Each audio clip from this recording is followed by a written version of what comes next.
Geralmente fica um instantezinho. Pronto, agora está gravando. Gente, boa tarde para todo mundo, seja todo mundo bem-vindo. Essa é a primeira parte do nosso encontro da tarde de hoje.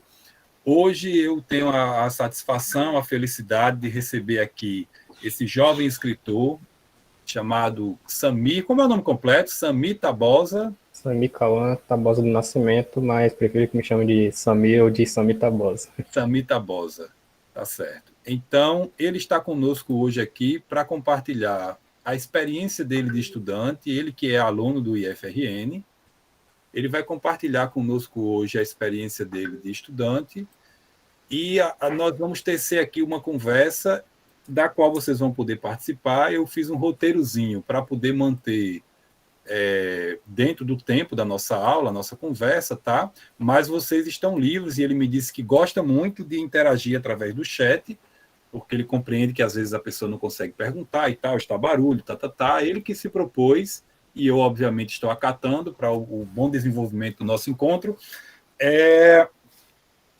responder o que vocês eventualmente perguntem no chat, certo? Então, Samir, ele é um jovem que ainda tem muito tempo por viver, tá? É um jovem de 19 anos, e ele tem muito ainda por fazer em sua vida.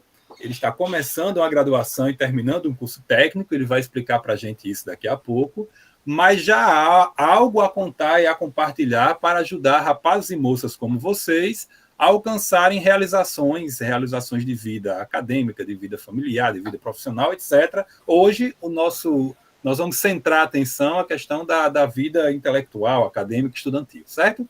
Então, durante a entrevista seguinte, o estudante da Universidade Federal do Ceará é convidado a relatar suas experiências do ensino fundamental, do ensino médio e de estudo universitário. São exemplos de suas conquistas uma bolsa de iniciação científica, PIBIC, que é o Programa Institucional de Bolsas de Iniciação Científica, não é isso? Sim. Assim como de sua iniciação e de sua continuidade como autor.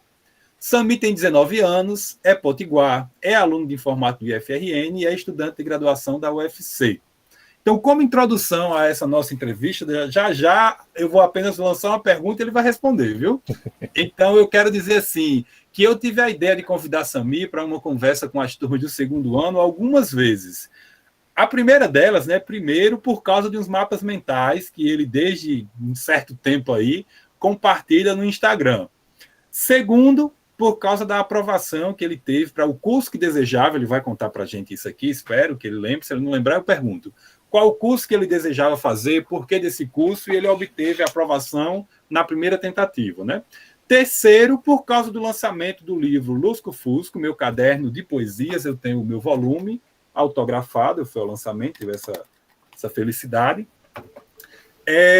E o tempo foi passando e as coisas acontecendo na vida de Samir, né? Tudo foi tão corrido, de modo tão dinâmico, que somente agora, quando ele lança um novo livro, agora lançando um livro pela editora.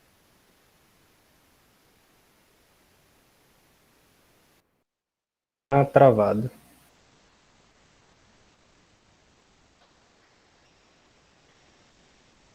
Bom, continuando o que ele provavelmente iria dizer, ele ia comentar que eu publiquei um livro pela editora do IFRN recentemente.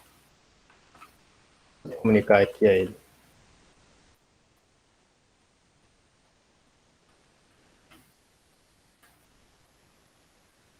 Tá perguntando, né? Vai que quem travou fui eu, né?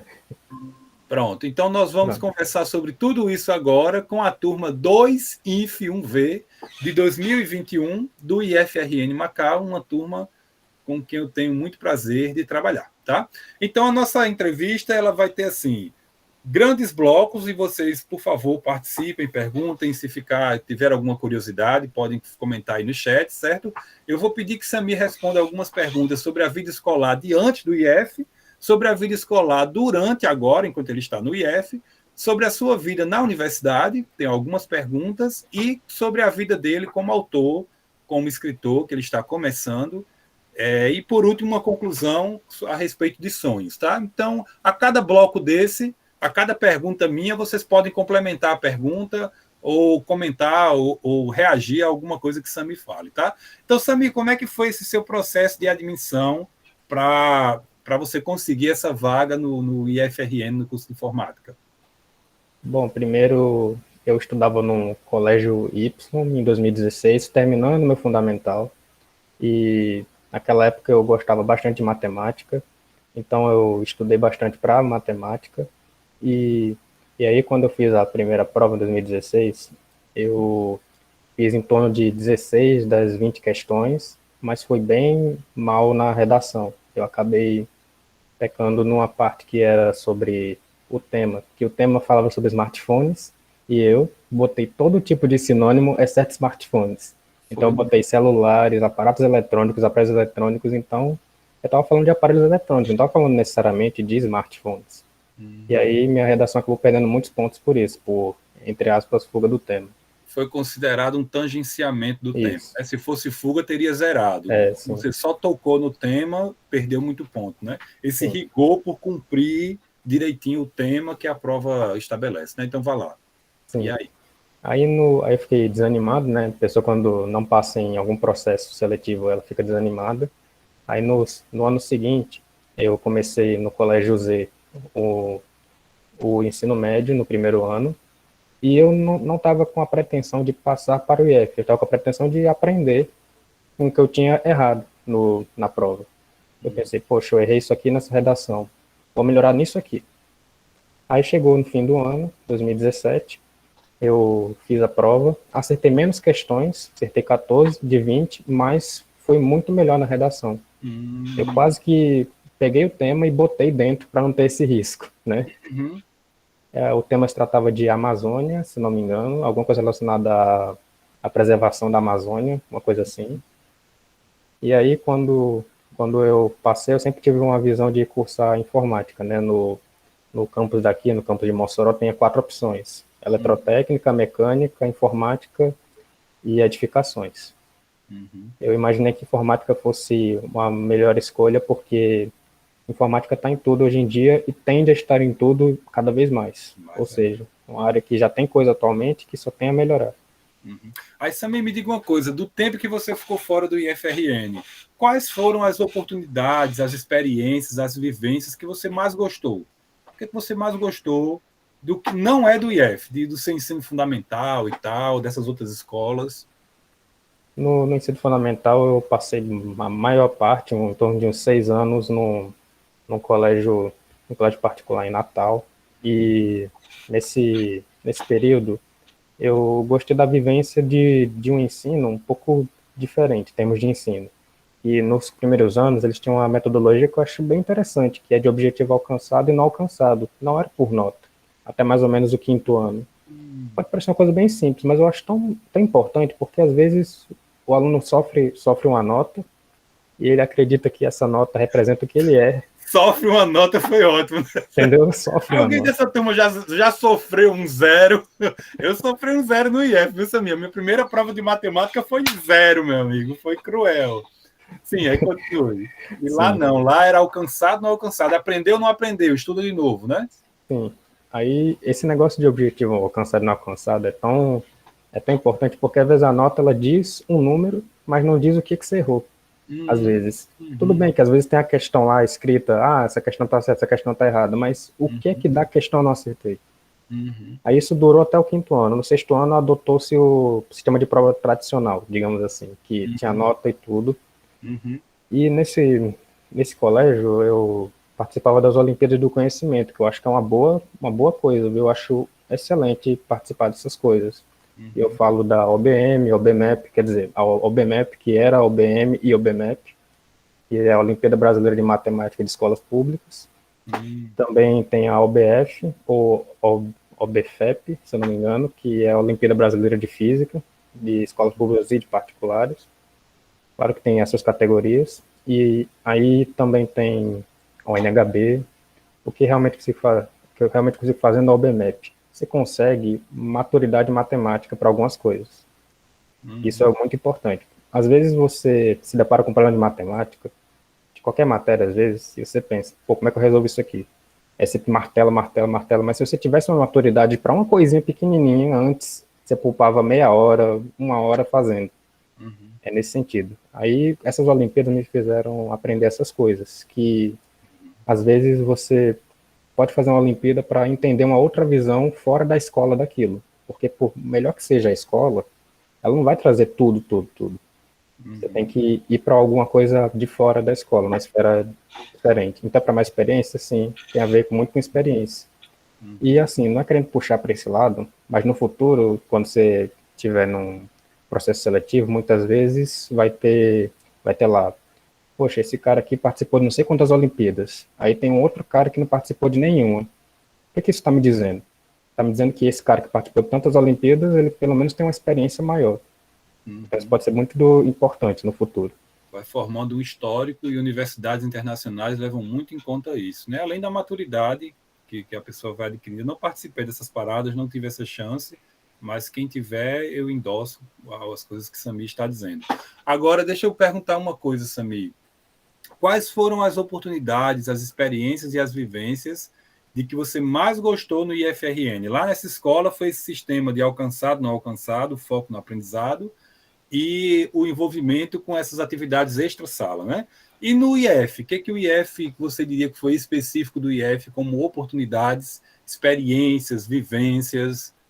Compartilha aí com a gente. Assim, para entender melhor o IF, eu gosto sempre de, como posso dizer, explicar com uma coisa anterior, que foi esses colégios. Eu passei por 3 colégios antes do IF. No colégio anterior, que foi esse primeiro colégio, eu acabei saindo por causa de uma questão de racismo que eu acabei sofrendo naquela época. Por isso que eu não vou citar o nome do colégio.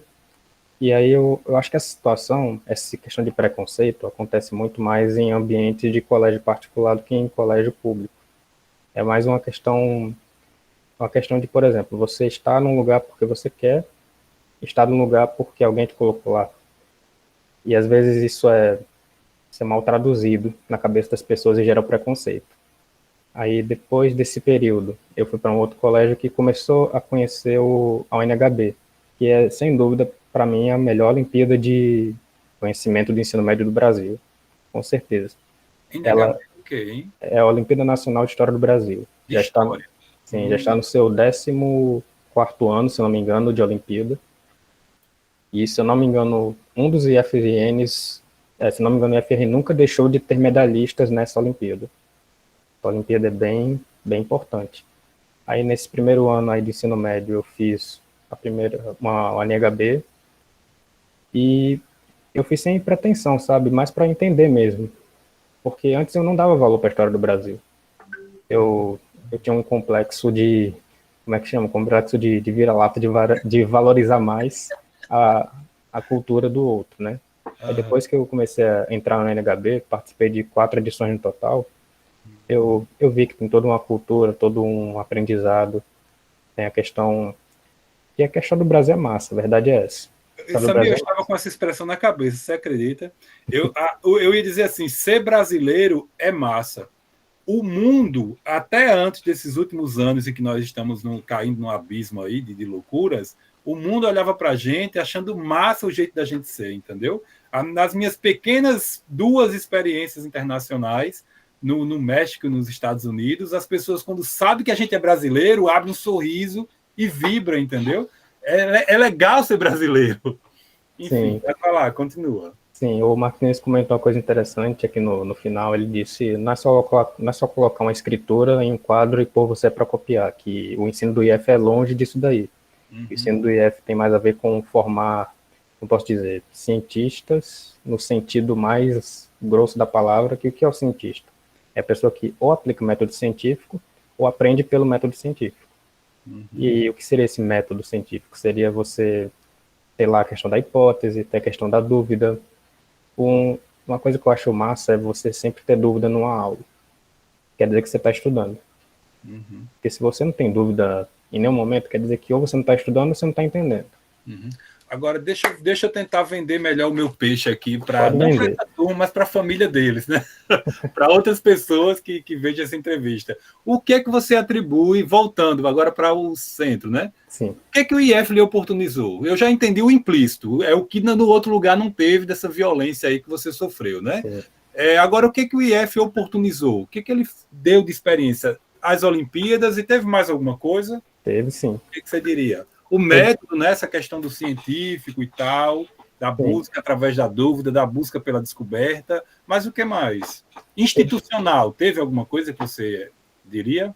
Sim, é que estamos na pandemia, mas na época do presencial existiam muitos eventos interessantes. Por exemplo, a CCTEX, que eu não sei se todos sabem o que é, que eu acho que se chama Semana de Ciência e Tecnologia, algo relacionado a isso, que é uma semana, um evento, em que acontece em uma das cidades do RN, e muitas vezes tem pessoas que viajam de ônibus, tem ônibus próprio da instituição para levar o aluno até lá.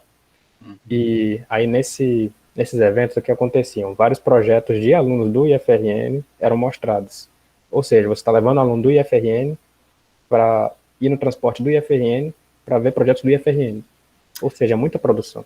Isso é uma coisa impensável porque em qualquer outra instituição, porque nenhuma tem a presença que o IF tem, nenhuma tem essa coisa de ter vários alunos de informática de vários cursos ou pessoas de diferentes cursos estudando temas que podem a informática dialogar com outra área e por aí vai, né? Nesse sentido, né?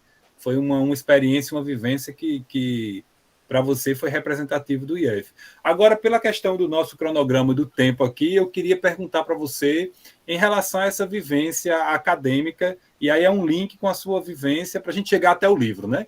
Qual é o curso que você escolheu para a sua formação de graduação e por quais motivos você fez essa escolha? Tem a ver com IF, não tem? Como é? Tem a ver muito, inclusive, muito. Eu escolhi cursar física. Aí alguém deve estar se perguntando, pô, você está falando da Olimpíada de História, está falando de Física? É que eu acho que as ciências têm toda uma conexão, toda uma ligação. É interessante isso. Aí eu quis cursar Física por curiosidade, porque eu participei de um projeto de pesquisa do IFRN sobre Física. E aí tinha um professor lá, chamado Marcelo Pires, professor Marcelo Pires, e ele constantemente puxava sardinha, sabe? E aí ele dizia, poxa, eu acho que você se daria bem nesse curso. Aí eu, na época, não, eu vou querer engenharia, né? Quem quer matemática ou física, às vezes é puxado para engenharia. Mas eu fui olhar a grade, tudo, eu pensei, poxa, acho que vou ser mais feliz cursando física. E eu já tinha um gosto pela matemática. Aí a tendência foi querer cursar física. E assim, para muitos física é uma coisa complicada e é mesmo, só que tem que estudar. Então, Samir, a gente pode incluir na resposta à pergunta anterior também esse projeto de pesquisa. Um projeto de pesquisa do IF foi uma coisa decisiva para você escolher a formação, entender que seria a coisa mais interessante para você. Você decidiu por si mesmo, mas o professor oportunizou a chance de você conhecer melhor uma certa área, enfim. Agora, qual conjunto de comportamentos ou a quais estratégias você atribui seu sucesso de ser aprovado? Eu lembro de ter a notícia de que você fazia os mapas mentais como técnica de estudo e ainda expunha isso, né? O que tem, você faz o seu mapa mental e coloca lá no seu Instagram, está ali para aparecer alguém para comentar e tal.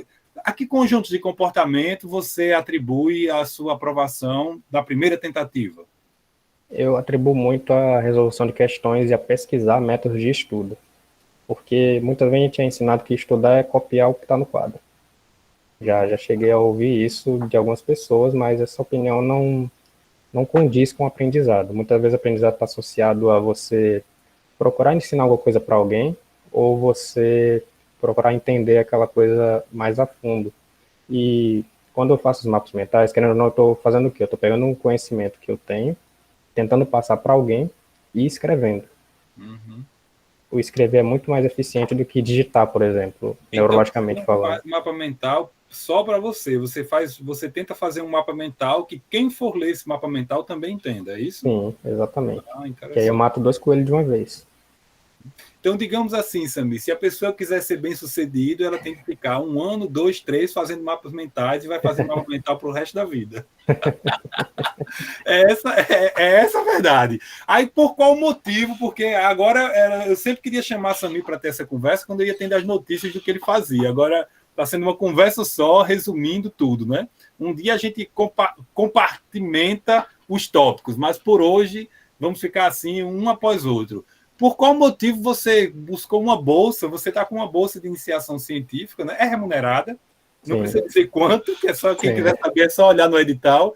Mas você, pelo que eu sei, você está recebendo um valor de incentivo, né? Que não é nada mais do que isso. Bolsa é sempre bem pouquinho, mas está recebendo um valor de incentivo aí para você estudar. Porque muitas vezes, Samir, a pessoa pensa assim, rapaz, é o seguinte, eu não vou fazer faculdade, não vou me aprofundar, porque eu preciso ter alguma renda, arranjar um emprego. Aí a pessoa não sabe que na universidade, e obviamente no presencial, você pode conseguir, quem é do interior, moradia, pode conseguir o acesso à internet, tudo sem tirar do seu bolso. Pode conseguir uma bolsa para trabalhar, desde um apoio técnico de atender numa biblioteca, até uma bolsa para você estudar. Você pode ter acesso à alimentação, a toda uma estrutura que provavelmente não é o suficiente para uma pessoa viver realmente bem, mas ela pelo menos vai ter ali um apoio mínimo para ela conseguir investir tempo naquilo que pode gerar um retorno para ela e para a sociedade, que é os estudos, né? Aí, comente aí como é que foi essa coisa dessa bolsa. Parece que era só para a gente que estava mais adiantado no curso e você conseguiu, mesmo estando só no segundo semestre, é isso? No terceiro. No terceiro, né? No terceiro semestre, era uma coisa que era para quem estava mais adiantado. Como é que você conseguiu essa bolsa e por que você buscou? Eu busquei, porque assim, no primeiro semestre, a gente tem que. O primeiro semestre para a gente se encontrar na universidade. Eu sei. Para a gente saber quem a gente é. Que bolsa é essa, tá, Samir? Deixa. Eu não disse, não soube dizer, você explica que bolsa é, tá? Aí no segundo semestre foi a transição da pandemia, né? Aí eu preferi focar nos estudos mais do curso mesmo. E aí no terceiro semestre eu fiquei refletindo sobre uma coisa que não aconteceu no IF, mas poderia ter acontecido se eu tivesse o mesmo ímpeto, sabe? E no IF também tem bolsas remuneradas, também tem essas bolsas, só que eu não me ligava, eu não estava ligado na época. Aí eu pensei, poxa vida, eu tenho uma chance agora, vou tentar, né? E eu acho que se eu tivesse, entre aspas, ido direto para a universidade, talvez eu tivesse cometido esse erro na universidade, entendeu? E aí tivesse perdido a bolsa por só não estar ligado na coisa. E aí quando eu fui fazer eu posso dizer, o processo seletivo para a bolsa, como é que era? Você envia o seu currículo, o seu histórico, e aí entra aquele negócio, poxa, acho que o professor o professor orientador que me aceitou, ele olhou e viu assim, poxa, esse cara tem participação na Olimpíada, esse cara estudou no IFRN, aí eu acho que isso pesou para ele, por exemplo. Aí ele te chamou para entrevista, né? Sim, ele me chamou para entrevista, perguntou o que eu queria fazer no projeto. Eu disse que eu queria, em linhas gerais, eu disse que eu queria fazer conta, em linhas gerais. E o projeto estuda o quê? O projeto estuda. Isso foi uma coisa que eu perguntei para ele, como que eu explico o meu projeto para as pessoas? Ele disse, olha, você tem que dizer que você trabalha com supercristais. Supercristais. Aí o que é um supercristal? Um cristal dentro do outro. Aí o que eu estudo? Teve um conhecimento que você tinha que pesou na hora da decisão, né? Uma iniciação a um certo estudo, que era o quê?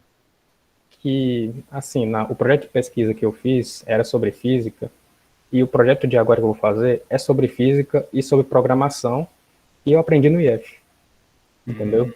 Aí... Não, a palavra-chave, tô doido que você diga que é para não dar uma de que conheço sem conhecer. Python é o nome do negócio? Sim, é Python.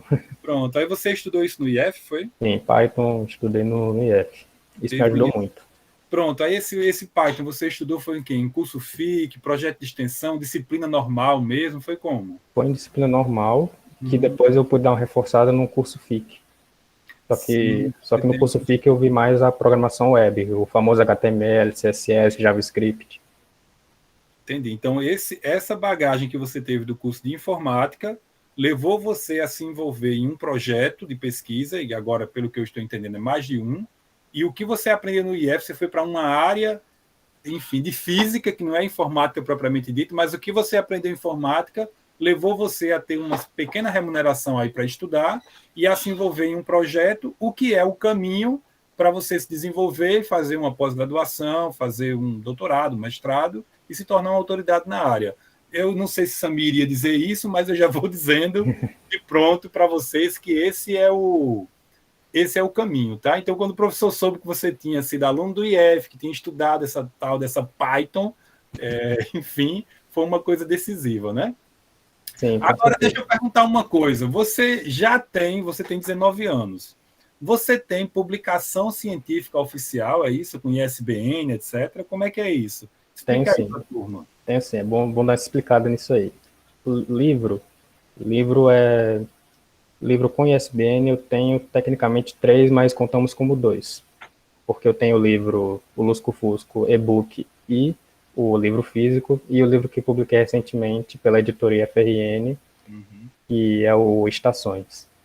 Aí eu tenho, tecnicamente, 2 livros e, no momento, tenho 2 artigos científicos. E aí que está o detalhe. O meu primeiro artigo científico foi sobre esse projeto de pesquisa com o professor do IFRN.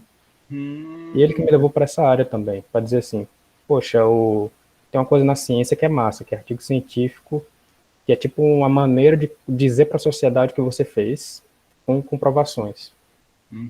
Agora, como foi o processo de escrita desse artigo? Como foi o processo da revista acadêmica para aceitar esse artigo? Foi assim, você sentou e aconteceu uma mágica? Ou a coisa teve mais detalhes aí para contar? Não, teve uma mágica, sim, eu fui... Sentou e fez abracadabra e apareceu o artigo, ou foi mais trabalhoso? Como é que foi? Conta aí.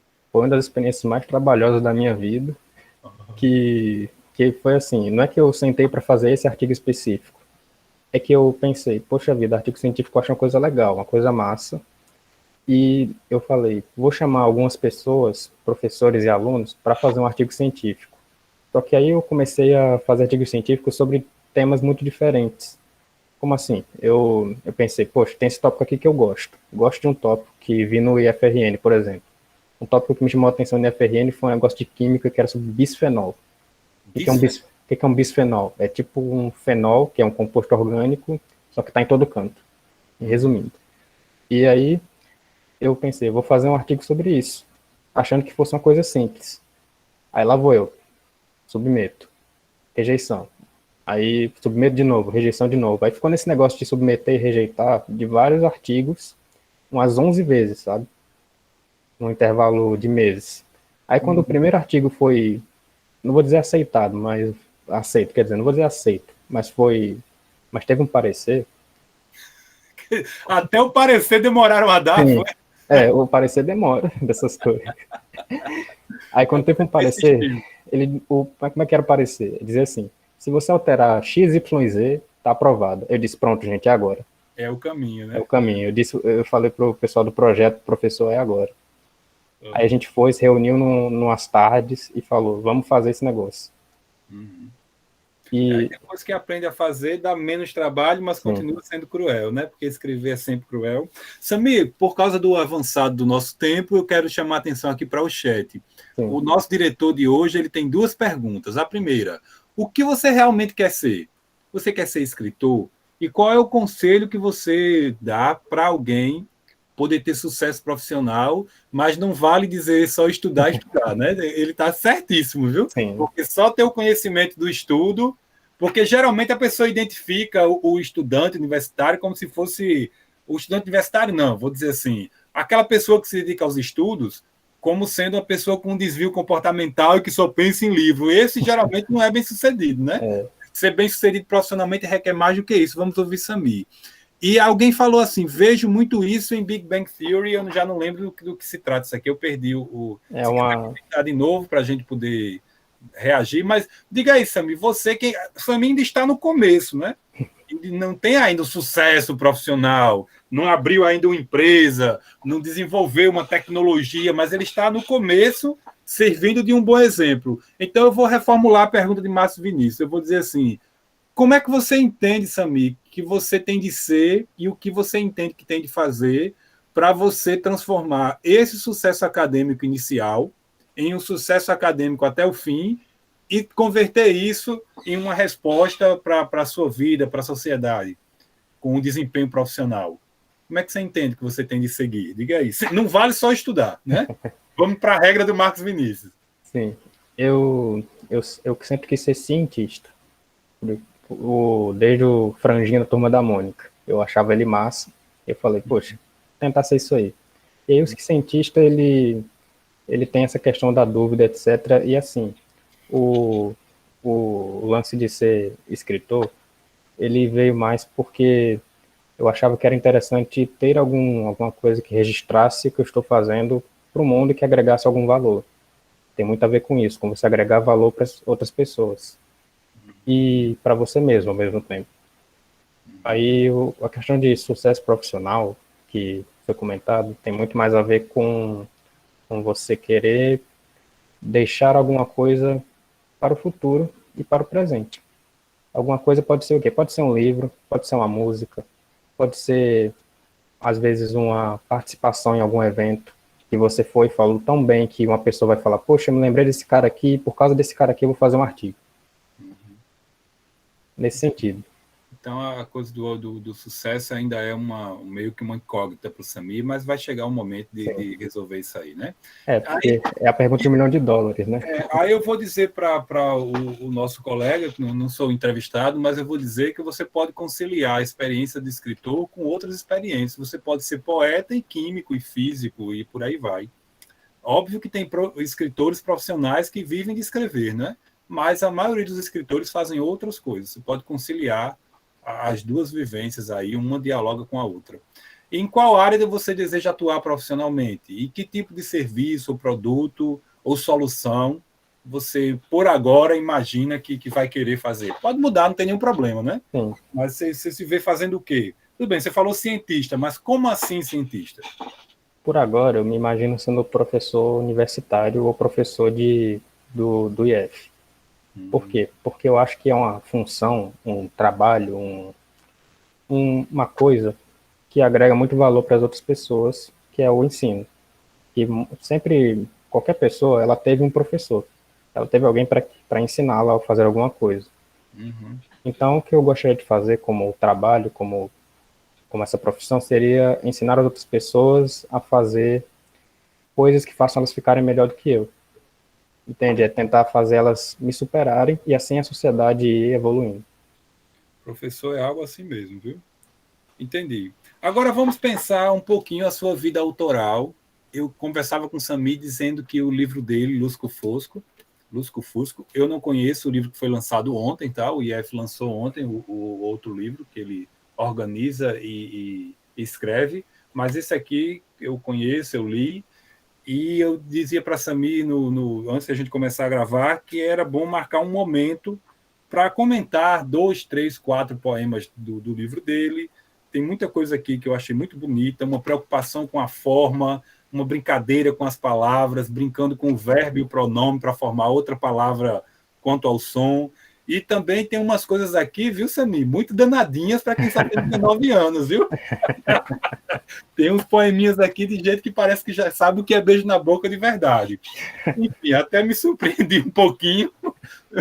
Gostei, tem uns poemas bonitos, tá? E é o olhar de alguém que se move pela poesia, observando o mundo, observando a si mesmo. São poemas bonitos, tá? Agora, como é que ocorreu o início da escrita desse livro? Com que idade? Como é que vieram as ideias iniciais e tal?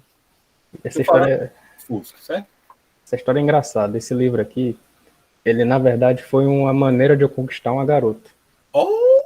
Rapaz! Acho que não sabia dessa não, né? Não sabia, não. Eu era afim de uma garota, em 2017, mais ou menos, e falei assim, olha, como que eu conquisto uma garota? O que é que eu sei fazer? Sei escrever poema. Aí lá fui eu. Escrevi uns poemas, né? Aí eu falei, vou juntar esses poemas todos e vou fazer um livro. Não tem como dar errado. Aí eu fui, fiz esses poemas, tanto que os poemas têm um caráter mais romântico, né? Como se estivesse falando para alguém, especialmente o último. Mas são todos para conquistar essa menina? É porque foi energia, viu? Merecia tudo isso mesmo, a moça. Olha, eu quero que alguém, por favor, pergunte se deu certo conquistar, que eu não tenho coragem de fazer essa pergunta, não. Olha, pronto, obrigado, meu caro. Mas deu certo. O chat acaba de perguntar, deu certo ou não? Não, eu não recomendo ninguém a fazer isso. Nesse nosso tempo que... Não, mas gerou o livro, né, Samir? Gerou o livro. Sim, e essa foi a sacada, que poxa vida, agora eu tô com o livro aqui na mão, o que eu faço com esse livro, né? Vou publicar, não sou nem besta. Agora, Samir, veja só, se não deu certo conquistar através dos poemas, é possível que através de umas lives, de uns lançamentos, aí role, né? É possível que role aí. Já tem conteúdo para fazer de outro livro, né?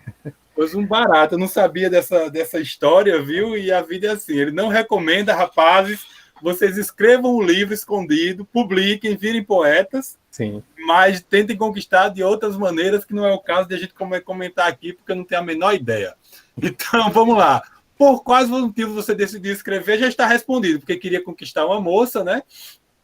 E agora, para quem for procurar o seu livro Estações, ou para quem for procurar esse livro Lusco Fusco, o que eles vão encontrar? Primeiro, pelo Lusco Fusco. Eu disse aqui minha visão do que vão encontrar. Agora, o que você diria? O que os alunos encontram nesses livros? Ninguém espere, gente, que seja aquele poema derretido de alguém morrendo, estou me acabando, vou me matar porque eu amo essa mulher. Não tem essa infantilidade. A meu ver, são textos honestos intelectualmente, são textos que têm uma pureza, que tem essa coisa aí que o Sami falou, tem um ou outro que dá para você entregar e tentar gerar um arrepio em quem leia, né? Mas não tem esse derretimento. O que a pessoa encontra, Sami? Eu fui pela negação, né? Não encontra alguém morrendo de amor se acabando. Não pensem que é isso. Mas o que encontra? Encontra textos de um jovem que ele não sabia muito o que estava sentindo, e à medida que ele foi sentindo, ele foi escrevendo.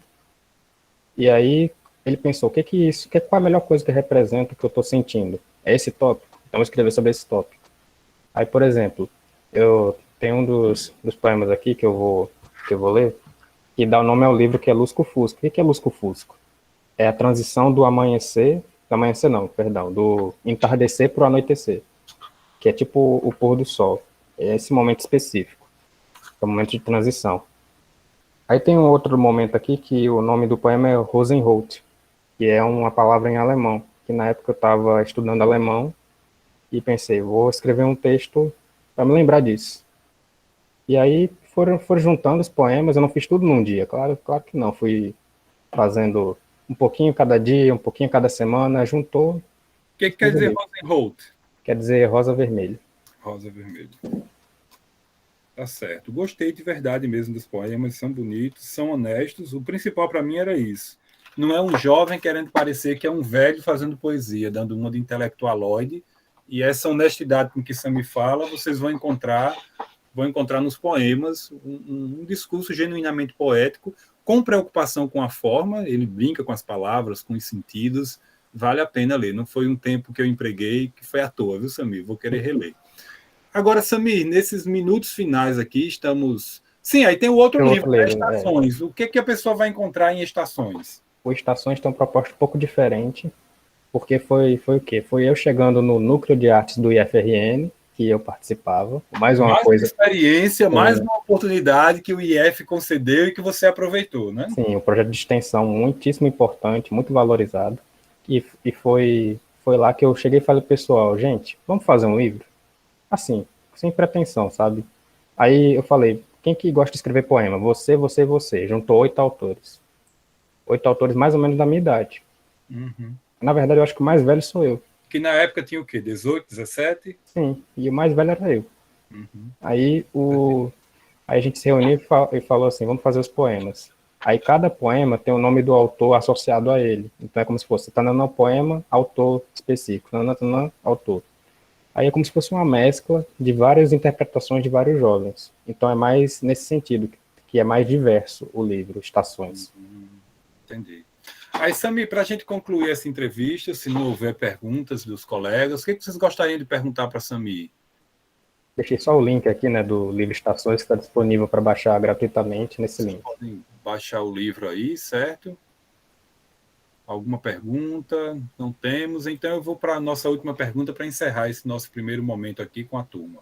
Quais são os seus sonhos para a sua família, para o seu país, diante disso tudo que a gente falou, né? Essa pessoa que teve oportunidade de estudo, que a escola, por um lado, ela ofereceu bom método de avaliação, ofereceu alguma estrutura interessante, porque você não chegou ao IF por fazer, né? Você já chegou acabado como aluno do ensino fundamental e o IF projetou para você também se evoluir no ensino médio. E o IF lhe deu essas oportunidades institucionais, publicar um artigo, quais foram as outras coisas? Se envolver em um projeto de extensão que acabou gerando um livro que está saindo agora, o livro Estações. Enfim, isso que o IF lhe proporcionou. O que é que você sonha? Diante disso, o que é que você sonha para o seu país? O que é que você sonha para a sua família, enfim? Eu penso para minha família que minha família vai cada vez mais, posso dizer, ser ajudada por mim, digamos assim. Que eu vou querer ser ajudado e ajudar minha família nesse sentido. E ninguém faz nada sozinho. E a minha família me deu apoio para fazer tantos livros, tanto projeto, tanto para ficar no IFRN. Sempre minha família disse assim que o IFRN era uma ótima experiência. Desde pequeno eu ouvi sobre isso. Então eu sempre tive isso na minha mentalidade sobre cursar no IF. E sobre a questão do país, eu acho que eu gostaria de deixar alguma coisa pro país para que alguns outros jovens lessem ou vejam alguma coisa que fizesse eles terem esse ímpeto, né, de querer permanecer aqui e tentar melhorar o que está aqui. Ok. Então, Samir, eu agradeço demais a você ter atendido ao meu convite de estar aqui com essa turma, que é uma turma que tem pessoas... Eu vou encerrar comentando assim. Samir, ele está cumprindo com as obrigações dele e indo além. Além de cumprir as obrigações, que obrigações de estudante? O estudante é aquele que se dedica a aprender, que se dedica a estudar, para em algum momento dar uma resposta, dar um retorno para a família, para a comunidade, para o país, para a cidade dele. Então, eu trouxe Samir aqui e dizer, Samir, que você, nessa turma aqui, tem pessoas que, pelo menos nessa minha interação à distância, demonstram que agem assim, profissionalmente, que têm um compromisso com o que fazem, que já têm sonhos para suas vidas, que têm metas a alcançar, e isso é muito bom, promover esse encontro, um encontro produtivo, um encontro que eleva o espírito num cenário desse nosso atual, em que parece que ser ignorante, no sentido de ser tanto grosseiro, rude, quanto não saber como ser burro, parece que ganhou uma valorização maior num cenário em que tem um monte de gente que só sabe cuspir microfone e acaba se tornando legislador, acaba se tornando deputado, senador, etc. É bom um momento desse nosso para plantarmos sementinhas que podem germinar, porque são alunos do IF que devem se tornar prefeitos, governadores, administradores do nosso país, pessoas que detêm o poder, assim como juízes, promotores, procuradores da República. São esses lugares de poder que é para vocês ocuparem, para vocês buscarem se sentar e exercer um papel diferente dessa coisa vergonhosa que nós temos testemunhado no nosso país nos últimos anos. Então, agradeço demais a Samir por estar aqui conosco. Nós vamos interromper. Sim, aliás, antes de interromper a gravação, tem duas perguntas no chat que eu queria responder com mais cuidado. Pois vai em frente. Que é a pergunta do Marcos Vinícius. Ele perguntou: ganha alguma coisa lançando livro? Falando de questão financeira mesmo. Olha, eu vou te falar uma coisa: ninguém fica rico vendendo livro. É isso que eu tenho para te dizer, infelizmente. Na verdade, foi gastar, né? Na verdade, gastou. E o que a gente paga quando compra é só um pequeno retorno para custear o lançamento. Ele não quer dizer, mas eu vou dizer. O que a pessoa, quando você compra um livro, na verdade, você só está ajudando no lançamento ali, para ver se dá para pagar o aluguel do local, um coquetel, um lanche, uma coisa. Sim, demora até você ter, de fato, um lucro com isso. Você tem que ter vários anos aí, ou você tem que ter explodido de algum jeito. Aí a outra pergunta foi da Ana Paula, que ela perguntou se para participar desses projetos que eu estou falando, né, de extensão, pesquisa, tem que ter alguma experiência antes. Não, muito pelo contrário. Você tem que ir com interesse em aprender no projeto. Geralmente esses projetos são mais, como posso dizer, receptivos. São bons para você começar. Todo mundo no IF está começando. Você acredita, Samir, que a gente fez uma seleção, sobrou, foi vaga de bolsa? Sobrou vaga de bolsa. Mas isso já é tema para uma outra conversa. Gente, obrigado. Obrigado demais, Samir. Boa tarde. Gente, vamos para o nosso intervalo. Eu vou interromper a gravação. O Samir... Vamos lá, deixa eu interromper a gravação.